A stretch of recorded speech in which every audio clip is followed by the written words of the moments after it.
Compatrioteux, compatriotesses, compatriotards. En attendant le frangin, là, on va lancer un petit freestyle. Je serais content de voir ce qui se passe au Gabon lorsque je saurai qui sont les ordonnateurs en fait. C'est-à-dire que tout ce qui se passe au Gabon là. Hein, aujourd'hui, le mur de la Gève est en train d'être détruit. Je serais content de savoir ce qui se passe lorsque je saurai qui sont les commanditaires de tout ce qui se passe. Vous comprenez? Parce que les gens qui sont en train de démonter la Gève aujourd'hui là, ce sont les mêmes personnes qui ont monté la Gève ou bien qui ont laissé Brice Farjon faire ce qu'il voulait pendant 1 an et demi au Gabon. Est-ce que vous vous rendez compte que vous avez laissé un rintintin, hein, un petit blanchillon, un blanc-bec, même pas circoncis, venir vous tenir par le bout du nez pendant près d'1 an et demi. Il a fait ce qu'il voulait. Maintenant, les gens qui sont en train de détruire toute l'œuvre qu'il avait accomplie, hein, on aimerait savoir qui c'est. Comme ça, on pourra se satisfaire de voir comment est-ce qu'on est en train de démanteler ce qu'on appelait longtemps la Gève. Ce qui est derrière. Qui a d'abord laissé Farjon arriver au niveau où il était là. Hein, ce sont les anciens hiérarques du Haut-Togoué. C'est qui? Parce que vous n'imaginez pas les interdépendances qu'il y a entre eux.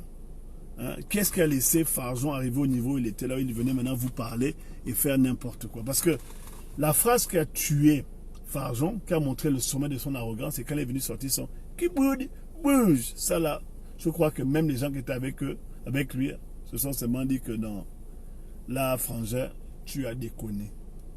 Tu as déconné. Donc moi, je serais content vraiment de savoir qui est-ce qui est en train de manœuvrer derrière, hein, qui est en train de manœuvrer derrière pour faire tomber maintenant Farjon. Et c'est surtout qui est-ce qui a laissé ce petit fantassin, hein, croire qu'il était plus puissant que tout le monde. Parce qu'on vous dit, là, c'est sorti dans les réseaux, là, 35 milliards d'investissements immobiliers. Même si je travaille toute ma vie, c'est une somme d'argent que je ne pourrais jamais avoir, à moins d'être une superstar de la musique. Et encore, 35 milliards, ça c'est l'investissement immobilier. Donc imaginez, si quelqu'un arrive à sortir 35 milliards, j'ai vu ça sur les réseaux sociaux aujourd'hui, ils arrivent à sortir 35 milliards. Imaginez ce qu'il a en actif, imaginez tout l'argent qu'il a pris. Parce qu'on n'investit pas 35 milliards lorsqu'on a 36 milliards. Ça veut dire que ce gars-là avait organisé, au vu et au su de tout le monde, un système de prédation incroyable. Un système de prédation, une machine à pomper les sous de manière incroyable. Donc, qui fait en sorte aujourd'hui que Farjon dégage? C'est la question que vous devez vous poser. C'est pas tourner, vous satisfaire de gagner une guerre que vous n'avez pas menée. Non. Qui est-ce que ça va bénéficier à qui le fait qu'on dégage toutes les personnes de l'administration Farjon, hein, et qu'on les interroge aujourd'hui? Ça va arranger à qui? Ça va payer à qui? Ça vous paye, vous, ça a changé quoi dans votre quotidien? Depuis qu'ils sont en train de faire leur oui-ouya là depuis 1 an, est-ce que vous gagnez quelque chose? C'est ça qu'il faut voir maintenant, parce qu'il y a la satisfaction d'une situation qui est en train de se passer sous vos yeux, mais qui est-ce qui va réellement bénéficier? C'est la question que vous devez vous poser. Parce que ce n'est pas vous qui avez mis Farjon là, et ce n'est pas vous qui l'avez enlevé. Nous, on est des résistants. Quelle que soit la personne qui passe, du moment qu'ils ne sont pas du côté de la démocratie, on ne peut pas tenir avec eux. Donc là, aujourd'hui, là où ils sont en train de chasser le petit blanc, là, parce que là, ils se souviennent maintenant qu'il est blanc, qui est-ce qui est en train de tirer les manettes de toute l'agitation que nous voyons là? C'est ça là qui est important, au-delà de la satisfaction. Alors, effectivement, le mur de Farjon, il s'est écroulé comme un château de cartes, mais c'était basé sur aucune fondation. Qu'est-ce qu'il croyait? Première fondation qu'il n'avait pas, il n'est pas gabonais. Bon, même si les étrangers ont tendance à vouloir nous imposer leur présence au Gabon, hein, on est quand même conscient que Farjon n'était pas gabonais. Donc, il ne pouvait amener le pays nulle part. Donc ça, là, déjà, c'était la première fondation sous laquelle il avait tenu tout son régime. Là. Et après, la deuxième chose qu'il a révélée, c'est que finalement, tout le Gabon, depuis des années, n'est basé qu'autour d'une bande de rigolos. Je l'ai dit et je le redis. C'est-à-dire qu'il a réussi à mystifier pendant 1 an et demi tout le monde, nous faisant croire qu'il avait des pouvoirs surnaturels. C'est ça que vous devez vous dire. Donc, c'est à qui va profiter le crime? Et qui est-ce qui fait en sorte que le crime là ait lieu? À quel on est là? Alors des noms sortent, le roi du Maroc tire les manettes, un Marocain vient tirer les manettes du Gabon. Est-ce que vous vous rendez compte combien de fois le Gabon est transparent? Ou ce serait la broxée la Boro, c'est qui à un moment donné veut imposer son bâtard au sommet de l'État gabonais. Donc on voudrait nous mettre un autre bâtard, l'histoire de bâtard. Le Gabon est une histoire de bâtard qui dirige le Gabon. Et là on dit mais non, parce que le Gabon n'est pas à vous, il est quand même pour les Gabonais. Enfin, pour ceux qui croient que le Gabon est un pays qui existe réellement, qui est-ce qui est en train de tirer les manettes du désordre qui se passe aujourd'hui? Parce qu'aujourd'hui, moi, ça me fait tellement mal de me rendre compte que mon frère et ami Renaud Alogo serait soi-disant au B2, et enfin il est à la DGR, en train d'être interrogé, mais je ne sais pas, la DGR, est-ce que vous avez des financiers pour savoir comment est-ce qu'il aurait détourné l'argent? Est-ce que vous avez des auditeurs, vous avez des comptables, vous avez quoi avec vous? Est-ce que vous avez des gens formés pour savoir que là, les chiffres ont été mal comptés, on a volé l'argent et tout ça, parce que s'il s'agit de vous avez des gens pour savoir que des choses n'ont pas été comptées, vous n'avez qu'à compter les élections de 2016, vous allez voir que tout ce qui se passe, ça c'est la mascarade, parce que rien n'est légitime. Rien n'est légitime. Donc on est dans cette situation-là. Donc alors il paraît que Patrici Tanassa, il est parti en courant. Celui qui faisait souffrir les gens la gorge, il a fui comme un rat, comme le rat qu'il était. Il a fui. Et là, le Congo, ça dit qu'il est passé par le Congo. Et maintenant il va falloir que Olivier Nzaou, celui qui avait brûlé l'ambassade du Gabon au Sénégal, qui est maintenant procureur de la République, par une opération du Saint-Esprit, puisse émettre enfin un mandat d'arrêt international contre Patrici, puisque Patrici a chié, il est parti, il a volé, il a chié. Et après, maintenant, il faut comprendre que dans l'organigramme de tout ça, il faut voir maintenant les interdépendances entre eux. Une question que je me pose aujourd'hui, Herman Zundu Binyumba, est-ce qu'on l'a enlevé? Parce qu'il ne faut pas oublier, parce que lui, là, c'était le grand argentier de ces gens-là. Lui, c'est le grand argentier. Il est passé par toutes les banques, il a attiré la CDC, et là-bas il s'est gavé, parce que le nombre de sociétés qu'il a ouvert pour gérer ses patrimoines immobiliers dont il a gagné, on sait pas où on sait où est-ce qu'il a eu l'argent. Lui aussi, il va falloir qu'il se cache. Il va falloir que le Mamba, le fameux Mamba qui fonctionne, aille aussi le chercher pour qu'il puisse se justifier de comment est-ce qu'il s'est enrichi. Si vous pensez que je mange, je vous ferai un live spécial sur le financement occulte des opérations de Farjon.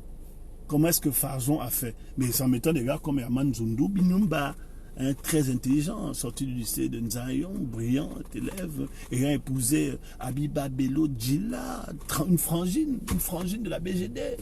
Fille très sympathique, elle était tellement sympathique lorsque le miel coulait à flot, lorsqu'il détournait l'argent du Gabon, qu'elle allait même faire des dons à Moabi. Donc il faut quand même savoir où est passé Herman. Herman, là, pourquoi est-ce qu'on n'attaque pas Herman? Il faut aussi qu'on attaque Herman. Il paraît que aussi dans leur vendetta, dans leur tornada, qui est en train de se transformer en enculata, ils sont en train de chasser tout le monde. Par exemple, le gars qui était directeur de la Société équatoriale des mines, lui aussi on l'a enlevé. Le fils de l'autre là, le fils de El Magnifico, je crois que c'est lui qu'on a vu, qu'on est en train de chasser. DG, il sort à pied. Enfin, tout ça c'est en train de se passer devant vous. Mais ça vous montre en fait la fragilité du système. Donc vous pensez qu'il est indémontable. Or on l'a démonté. C'est pour montrer que dans ce système, il n'y a rien.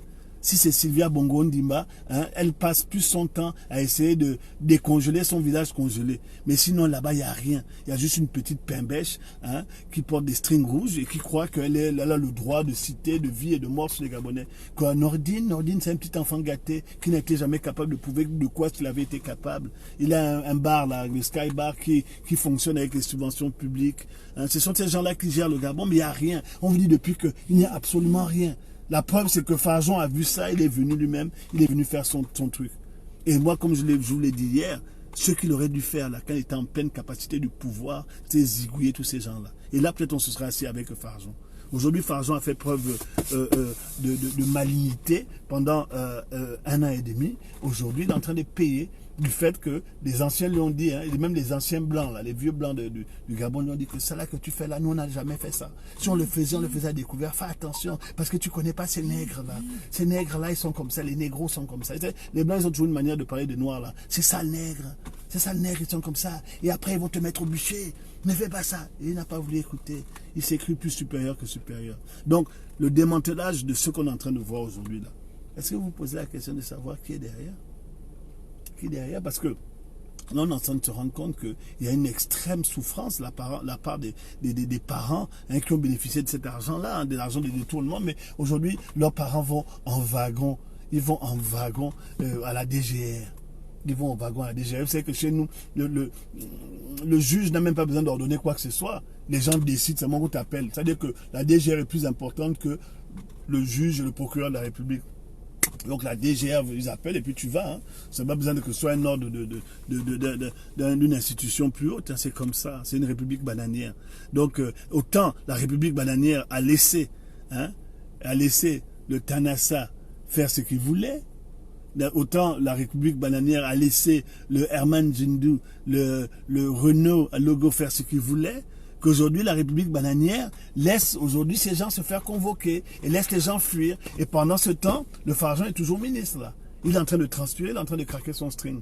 Parce que tout l'argent qu'il a voulu, il va essayer de corrompre tout le monde pour qu'on ne vienne pas l'emmerder et il va se croire puissant. Or, s'il reste là, il reste en place là, cela voulait dire qu'en fait, tous les petits gars là qu'on est en train d'enlever, il les a tous manipulés. Est-ce que vous imaginez une chose? Est-ce que vous savez une chose? Que ce soit Renault, hein, que ce soit Herman, que ce soit Ndodangoy, tous ces gens-là, ils sont passés par les cabinets Price. Ils se connaissent tous de là-bas. Hein, et lorsqu'il y a eu l'affaire de BGFI, Renault n'était pas dedans, il travaillait ailleurs, mais tous les mêmes gars dont j'ai prononcé le nom se sont trouvés dans une mise à pied pendant quelques mois, sinon certaines années. Hein, et que Ndodangoy, quand il était à Mobile, il avait volé 3 millions. C'est un petit voleur, Ndodangoy. Hein, il a fui tranquillement, il est à l'Assemblée nationale parce qu'il espère que son immunité ne sautasse pas. Mais non, mon petit Ndodangoy, toi aussi, les gens qui sont contre, c'est pas l'État gabonais là, c'est les gens qui sont contre Fargeon là, vont venir te chercher chez toi. Ils vont venir aussi te chercher chez toi. Herman, toi aussi, il va falloir que tu fuis, hein, parce qu'ils vont venir te chercher. C'est pas, je vous dis, ce n'est pas l'État gabonais hein, qui est en train d'agir. Ce sont les gens qui sont en train de jouer avec le Gabon depuis des années, qui sont en train de se faire des vendettas. Ça veut dire que le problème du Gabonais, c'est pas leur problème. Eux, c'est les problèmes entre eux. Hein, c'est les AGF, le PDG, ancien baron, nouveau baron. Hein, est-ce que vous vous rendez compte que l'autre là, c'est un baron maintenant, Ndodangoy? Le Koulou, comme on l'appelle le Koulou, c'est un baron. Donc, c'est les barons, les anciens barons, les nouveaux barons qui sont en train de se battre. Pourquoi? Pour qu'ils puissent récupérer leurs avantages, c'est tout. Ce n'est que ça. Et toute cette arrogance que vous avez affichée pendant 1 an, comme si l'arrogance des gens qui ont été dans le système Ali Bongo pendant 10 ans ne vous avait pas suffi. Et vous êtes en train de reproduire. Et la reproduction des comportements. Par exemple, je vous donne encore un exemple. Il y a 20 ans, quand tu détournais l'argent, mais tu allais faire des dons. C'est-à-dire que tu voles ça et... Non, tu montres ça, non. Tu distribues ça et tu voles ça. Hein, c'est ceux qui font, ils ont toujours fait les dons. Et moi, quand j'ai vu, par exemple, ma petite sœur Abiba, Belodila, Nzundu, hein, aller faire des dons à Moabi, c'est symptomatique des gens qui sont rentrés dans un système et qui croient que c'est un système infini. Ils croient que les conneries, ça va durer jusqu'à. Et c'est lorsque ça s'écroule qu'ils commencent à se rendre compte que finalement, il n'y avait pas de sécurité. Ça a duré 1 an et demi de rêves de bouffer l'argent avec un rigolo. Et maintenant, toutes les personnes qui étaient rigolotes, parce qu'on vous a tiré vers le haut, vous pensez que voilà, nous on est maintenant au sommet, on a changé, on va faire des dons, de l'argent que vous voulez. C'est-à-dire que vous voulez d'un côté des milliards et vous avez donné des millions en dons. C'est quand même incroyable ça, ces Gabonais sont quand même terribles. Hein. Il va falloir les taper. Hein, moi je pense que lorsqu'on a un cas, lorsque vous voulez régler le cas des gens comme ça, il ne faut pas hésiter. Chaises électriques, vous les pendez, pour qu'ils soient montrés un exemple. Parce que si vous voulez une république exemplaire, il va falloir montrer l'exemple. Hein, montrer que bah, là, aujourd'hui, on est en train de nettoyer. Parce que là, c'est un nettoyage, c'est une épuration. Une épuration de l'ethnie Fargeon. Hein, les fargeonistes, les AGViens. Maintenant, les anciens AGViens disent qu'ils sont à liste. À dire qu'il y a 1 an, ils étaient devenus AGViens. Il y a 2 ans, ils étaient pédégistes. Non, il y a 3 ans, ils étaient pédégistes. Parce qu'être pédégiste, aujourd'hui, c'est une odeur de matière fécale. Et aujourd'hui, être fargeoniste, donc AGViste, il y a une odeur de soufre. Une odeur de spermatozoïdes. Donc, et de matière fécale. Parce que ces gens ont des pratiques. Donc là, aujourd'hui, tous les alistes, là, hein, tous les alistes, ils ont tous disparu. Est-ce que le mouvement aliste existe encore? Non, ça n'existe plus. Donc, c'était maintenant les AGViens. Les AGViens, c'était une espèce d'une horde de petits vauriens, hein, avec des penchants sodomites, hein, qui ont décidé comme toujours, de s'amuser du Gabon. Et ils ont fait ça pendant 1 an. Ah, je suis AGEV, tout tu regardes le truc. La première sortie d'AGEV, je me rappelle, c'était, ils étaient sortis au niveau du marché, la campagne, là. Brice Fargeon était encore bien gras. Il était encore bien gras, et puis il marchait, et puis tout le monde était autour, et on découvrait le Fargeon. C'est devenu officiel. Et là, le culot, il nous a tartiné du culot. Hein, il nous a tartiné du culot, du culot, et du culot, et du culot pendant 1 an et demi. Alors, quand tu tartines du culot, ça sent forcément la merde. Et la merde, là, il fallait que ça remonte à un niveau où les gens qui ont essayé de placer, donc ce petit rigolo au sommet de l'État gabonais se sont rendus compte que là, le gars était en train peut-être de faire ça à l'envers. Et c'est là, je vous dis, comme je l'ai dit hier, le Farjon est un imbécile. C'est un imbécile, finalement. C'est un rigolo. C'est un pauvre type. Aujourd'hui, il a mis les pauvres petits Gabonais cupides dans la merde. Est-ce que tu en as ça dans le meilleur de ses rêves là? Il pouvait penser devenir président du pétrole gabonais. Est-ce que vous vous rendez compte? Leur opération d'épuration des escrocs de la GEB là, finira lorsque on aura arrêté aussi Herman Zunde. Mais je vais les aider, hein, je vais vous aider. On va vous sortir toute la doc qu'on a sur lui. Comme ça, peut-être qu'on va vous donner un coup de main. Comme ça, vous tous, vous allez dégager. On va gaspiller aussi votre système. Comme vous avez décidé de gaspiller le pays, nous aussi, on va vous montrer qu'on sait qui vous êtes. Hein, donc, je t'encourage, toi, le très intelligent Herman Zunde, mon beau-frère, d'aller. Hein, parce que vous n'imaginez même pas le lien de famille qu'il y a entre Herman, hein, et Nkorbe Calais. Vous n'imaginez pas, tout ça on connaît.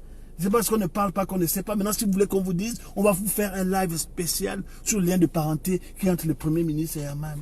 Hein? Et vous allez aussi, au niveau de la ClamJS, bouger le petit frère d'Herman, ou le grand frère d'Herman, c'est son grand frère, hein, qui est Binyumbala, qui est dans les recouvrements là. Et il va falloir l'enlever, parce que c'est aussi la pyramide. On avait Renault, on avait derrière Renault, en dessous de Renault, on avait mis le petit frère d'Herman, hein, qui est là pour, je crois qu'il est au service recouvrement et contentieux d'ACNAMGS. Il va falloir l'enlever, cette direction, parce que si vous voulez nettoyer, il faut enlever les ramifications. Vous prenez une personne, vous cherchez sa famille, au CEDOC, vous avez le nom de tout le monde. Hein, vous avez le nom de tout le monde, et puis tu sais qu'Herman est marié à ça, il a un frère, une soeur, il a une société là-bas, il a son frère qui est par-ci, par-ça. Mais vous les enlevez. Si vous voulez enlever tout, nettoyer pour soi-disant faire la justice, je ne sais même pas pour qui, parce que si c'est pour les Gabonais, vous savez très bien que quand il s'agit de Gabonais, vous ne faites jamais de justice, mais là, il va falloir nettoyer. Il va falloir nettoyer. Non, moi, je ne suis pas méchant. Je me rends compte qu'on ne peut pas ajouter notre grain de sel dans la mécanique ou bien un peu d'huile pour que la mécanique nettoie plus rapidement. Mais on va vous donner ce coup de main. Il y a les frères, les cousins, les neveux qui ont été venus en place, là, comme vous savez faire. Là. Chaque fois que vous prenez le pouvoir, vous placez vos gens. Hein, surtout dans les postes juteux. Donc je vous dis, à la ClamJS, c'est le frère d'Herman, il faut aussi l'enlever. Ah ben c'est comme ça. Si enlever Renault, il faut aussi enlever tous les gens que Renault a menés. Et il faut aussi enlever toutes les petites, dégager. C'est comme ça ou c'est comme ça? Ah moi je vous demande, je veux juste vous aider. Hein. Moi je suis juste un patriote. Et je me rends compte que si c'est la justice, il faut aider. Ou bien, on laisse ça comme ça. Mais voilà. Hein, on va aider aussi les gens qui tirent les cartes, les gens qu'on ne voit pas. Puisque les autres sont en train de fuir comme des lapins. Ah, Tanassa est en train de fuir comme un lapin. Ah, mon frère Renaud, mon Dieu, mon propre frère Renaud, ça me fait mal. Tu as accepté de rentrer, tu es un enfant tellement brillant. Je vous jure que moi, j'étais à la fac. Enfin, il était dans une petite classe, moi, je suis son grand, mais on était tous à la fac en France. Et après, il allait à Toulouse. Renaud, c'est un gars brillant, il n'a pas besoin de ça. Il n'avait pas besoin de ça. Vous voulez travailler pour un tocard comme Farjon? Hein? Même déjà travailler pour un Ali Bongo, c'est terrible. Mais tu vas travailler pour un tocard comme Farjon. Regarde maintenant où est dans les problèmes dans lesquels on vous met. On te met, mon frère. Regarde maintenant où est-ce que tu es rendu. Oh, ça me fait vraiment mal, hein, sincèrement, ça me fait vraiment mal. Tous ces gens-là qui ne pensent pas au pays, ils ne pensent qu'à l'argent, l'ambition. Et on sait très bien que l'ambition dans une dictature, ça amène en prison. Parce que vous êtes dans des coups bas, des trahisons, des machins. Regarde maintenant, regardez, on vous met en slip. Est-ce que c'est normal? L'ancien directeur, tu es maintenant en slip dans les sous-sols sans lumière. Quand même, parce qu'un jour, tu as voulu avoir 2 Ferrari, hein, 2 VX, pardon. Parce qu'au mariage, hein, tout le monde avait des VX. Hein, c'est ça là, c'est ça la vie que vous avez décidé. Moi, je ne comprends pas, je vous jure, je ne comprends pas. Je ne comprends pas cette ambition. Et pourtant, en 50 ans, on a tout vu. Nous, on sait en tant que résistants que ça va forcément tourner comme ça. Mais vous laissez abuser par la part du gain, l'arrogance. C'est-à-dire que même pas il y a 1 an, on a vu les Bruno Ben Moubamba faire la même chose. Même pas il y a 10 ans, on a vu les Maïna faire la même chose. On les a tous vus. Hein, tous ces comportements de voleurs, on a vu, on sait que ça ne se termine jamais bien. On sait surtout que vous êtes tellement bête que quand vous avez réussi à voler 100 millions, vous dites que vous pouvez arriver au milliard. Et quand vous arrivez au milliard, vous dites que vous pouvez arriver à la dizaine de milliards tellement c'est facile. Regardez Farjon. Farjon avait les pleins pouvoirs, bordel de merde. Qui est-ce qui pouvait venir crier chez Farjon quand on voit que un ADB ou comment s'appelle l'autre là, un Tchango ou un Léon Nzue vient s'agenouiller devant Farjon? Il avait les pleins pouvoirs. Pourquoi il n'a pas transformé ça en arme et zigouillé tous les autres s'il était si intelligent que ça? C'est parce qu'il pensait qu'on lui avait prêté le pouvoir, on dit fais ce que tu veux. Mais là, il est maintenant dans quelle situation? Il est en train de transpirer. Ou bien c'est encore une autre stratégie. C'est avec cette stratégie qui fait que tu places des gens, hein, des personnes au sommet. Tu places des personnes, tu places des personnes au sommet de l'administration d'un pays, juste pour en attendant, juste pour blaguer. Juste pour blaguer. Et on va même t'humilier, hein, tous les enlever. Et c'est une stratégie, attends, c'est une stratégie. On va même t'humilier, hein, à aller faire prêter serment devant la momie que toi-même tu as mis en place. J'ai aimé cette phrase-là sur les réseaux sociaux. Farjon est allé prêter serment devant la momie ou le sosie qu'il a lui-même créé. Voilà les situations incongrues, iconoclastes, ubuesques dans lesquelles les Gabonais sont. Excusez-moi, j'ai utilisé 2 mots à 3 syllabes et 1 mot à 2 syllabes. Ce que ça veut dire incongru, ça veut dire ridicule. Ubuesque, ça veut dire que c'est des situations sans sortie. C'est kafkaïen. Ah non, les gars sont forts. Et ça là, on a vu ça se dérouler devant nous. Maintenant, celui qui a déroulé ça là, il va falloir qu'il enroule ça. Hein, et que vous vous posiez sérieusement sur la direction vers laquelle vous voulez que ce pays-là aille. J'ai oublié de vous dire que comme j'ai eu une opération, hein, de tout ça là, les maxillofaciales là, donc c'est pour ça que je zozote et je salive beaucoup. J'ai été opéré. Donc voilà, on est donc dans une situation complètement ridicule. Vous rappelez-vous du gars qui a le béret qui mettait un t-shirt blanc ou rien? Ils avaient toutes les couleurs, le noir, le rouge. Rappelez-vous que Brice Farjon est la première personne qui n'a jamais été élue au Gabon, qui, lorsqu'il se déplace dans une ville du Gabon, on déclare jour chômé et peut-être pas payé. Que la société là, Bolloré a déclaré férié à Port-Gentil parce que Farjon, qui n'est même pas Michael Jackson, hein, qui n'est même pas Vico Secondo pour être un peu modeste, hein, ben, pour lui, on a mis, il y a un mois, ça fait même pas 2 mois là, on a déclaré jour férié au Gabon. Vous avez oublié ça? Vous avez oublié ça? Tellement le gars était dans la superpuissance civité, il était au sommet de son art. Et le goût qu'il a eu là, il n'aura plus jamais ça. Parce que là, même si les gars n'aiment pas le pays, ils vont quand même cadenasser. Ils vont maintenant cadenasser. Le gars qu'on appelle Fanou, j'essaie d'avoir l'accent béninois. Fanou,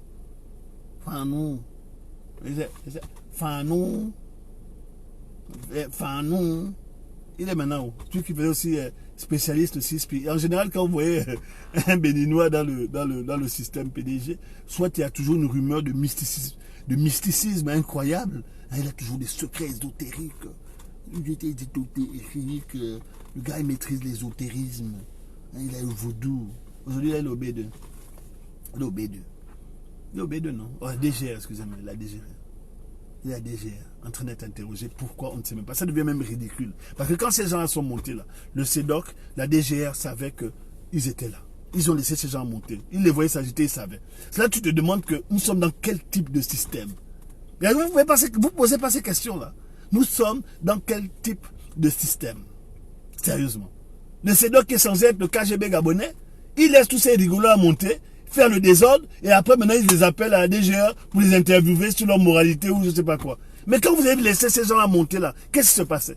Quand vous avez laissé Farjon rentrer jusque dans le noyau de l'administration gabonaise, si elle existe réellement, parce qu'on se rend compte que ça n'existe pas. Et lui, il avait percé le mystère du système gabonais. C'est qu'il n'y a rien, ça n'existe pas. Vous avez laissé ce gars-là aller jusqu'à ce niveau-là pour venir démonter maintenant un à un tous les gens qui sont avec lui. Mais vous êtes quand même bêtes. Hein? Mais vraiment, les bongos, si c'est vous qui êtes derrière, vous êtes des imbéciles. C'est-à-dire que Sylvia, là, il faut l'écraser. C'est-à-dire que vous voyez là, vraiment incitation. Vous la voyez, votre voiture, vous foncez. Là, il faut faire des actes maintenant ridicules. Bim, marche avant, marche arrière. Bim, bim, bim. Comme ça, on en finit avec ces gens-là. Parce que si ce sont ces gens-là hein, qui gèrent ce pays-là, les amis, vous êtes dans la merde. Vous êtes dans la merde. Ça fait 50 ans qu'on est dans la merde. Parce qu'une bande de fantassins Une bande de clowns et rien. Est-ce que vous pensez vraiment que le gars qu'on appelle Fabrice Andjoua, regardez-moi un sens comme ça. Vous pensez que des gens comme ça, aucun niveau scolaire, juste la jouissance à l'extrême, et quelques crimes rituels, et quelques petits meurtres par-ci par-là, et quelques gabégies, font de vous des hommes respectables pour ce pays-là. C'est que ces gens ne veulent pas que le pays avance, parce que ils savent que ce sont des riens. Et les gens sont accrochés autour des riens. Il y a un mois là, il n'y a même pas un mois, vous étiez en train d'applaudir Farzon à gauche, à droite, avec sa tornada, remontada, qui s'est transformée en enculata. Et ça, là, ça ne vous sert même pas de leçon pour vous dire qu'il va falloir prendre le pays là en main. Parce que si n'importe quoi, hein, comme Farzon, vient prendre le pays, ou si n'importe quel bordel, comme Sylvia Bongo-Ondimba, va imposer son petit Jouvenceau à la tête du pays, et que vous êtes là, vous ne faites rien, mais ce sera l'éternel recommencement. Hein, ce sera le mythe d'Icare. Hein, ce sera Orphée dans les abysses de l'enfer. C'est ça, ça va être ça, les amis. Ça va être vendredi ou les limbes du Pacifique. Vous êtes enfermés dans une île et tournez tous les jours à refaire la même chose, la même chose, la même chose, encore et encore. Encore et encore pendant des millénaires. C'est ça que, c'est cette direction vers laquelle vous voulez amener le pays. Parce que vous ne voulez pas prendre votre pays en main. Être étonné. Alors, les moutons se transforment en cabris. Les cabris veulent ressembler aux moutons. Jusqu'à quand? Et ça se passe devant vous. Moi, je n'oublierai jamais mon frère qui me disait, une fois, un de mes frères qui me disait, oh Yannick, mais Farzon travaille quand même un peu. Il travaille, il a fait quoi? Il s'est enrichi. Je veux dire, le chiffre est sorti sur les réseaux sociaux, il a 35 milliards d'investissements immobiliers.